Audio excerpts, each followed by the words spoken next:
The Xbow is, I think, going to pop a few shots. If it doesn't, the mortar is down again. And look at that, Xbow and mortar locked onto the tower.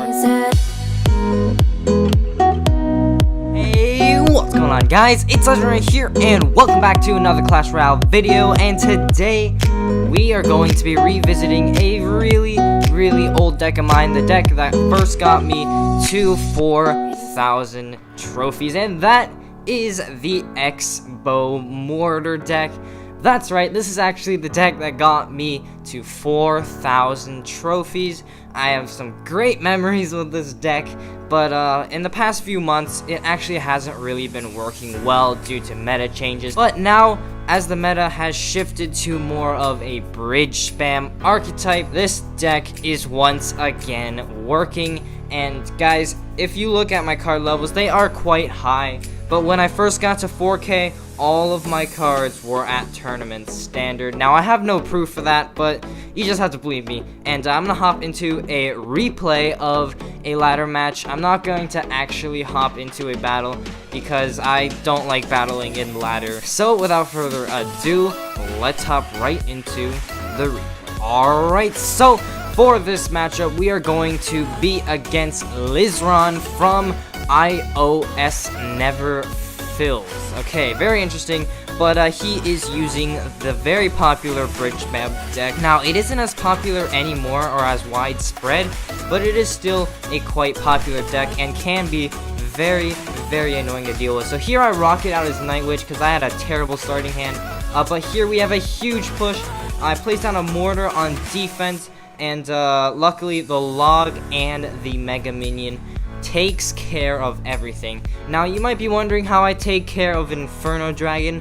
I really don't have anything to reset an Inferno Tower, an Inferno Dragon, or a Sparky, but I just use my Inferno Dragon to deal with that because the bridge spam decks, they never have a big tank, unless you count the P.E.K.K.A, of course, but that would not really count as a bridge spam deck. Anyways, here Inferno Dragon gets countered by the Night Witch, and I place down my bowler to counter his Night Witch and his Bandit. Bandit does manage to avoid the initial charge. Here, I think I panic arrow, but I really did not need those arrows. Just a waste of 3 elixir, and giving him a slight elixir advantage. So here, I believe I do place down a mortar. It is always a good idea to place down a mortar in this deck, as it is one of the cheaper cards in the game. Here, bad luck. I placed down a mortar as he placed down an ice golem. But look at that, guys. Barbarians and the ice golem traveled out of the range of the mortar. That's what I love about the mortar, that blind range. So here we have an Inferno Dragon, and I back that up with an Xbow. He uses goblins. Do I log this back? No, I don't think I log this back. I do log the bandit back, but unfortunately he does take out the Xbow, but it is followed immediately by a mortar. This is why I absolutely love using this deck. Sometimes if you get a big enough advantage over your opponent, you can just go ahead and place down Xbow after mortar after Xbow, and it is just the best feeling in the world. Alright, so here, huge push, and I believe I rocket, but that was just a terrible rocket. I missed everything, but still, I managed to counter his push. Here I have a mortar. Inferno Dragon shouldn't take it out. He puts a Night Witch down to counter, as well as a Battle Ram. So we're just going back and forth. I'm cycling to my bowler, and now, as you can see, I will counter his push quite successfully. Neither of us has done too much damage to each other's towers, but here we have a huge confrontation going into overtime, and I place down an Xbow. We have the bowler for splash, the Inferno Dragon for air, as well as 3 spells, so there is no way anything is getting past us. Bowler's taking care of everything. Inferno Dragon goes down, but the Xbow is, I think, going to pop a few shots. If it doesn't, the mortar is down again, and look at that, Xbow and mortar locked onto the tower. There is no way he's gonna get the win.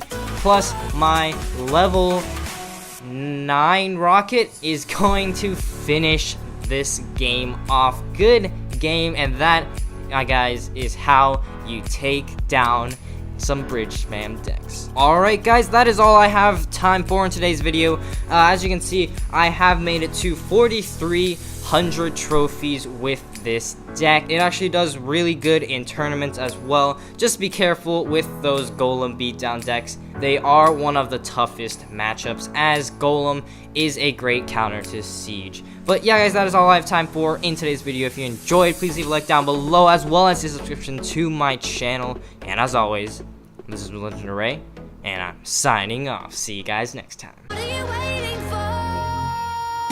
Subscribe to my channel, subscribe to my channel, and leave a like. Subscribe to my channel, subscribe to my channel.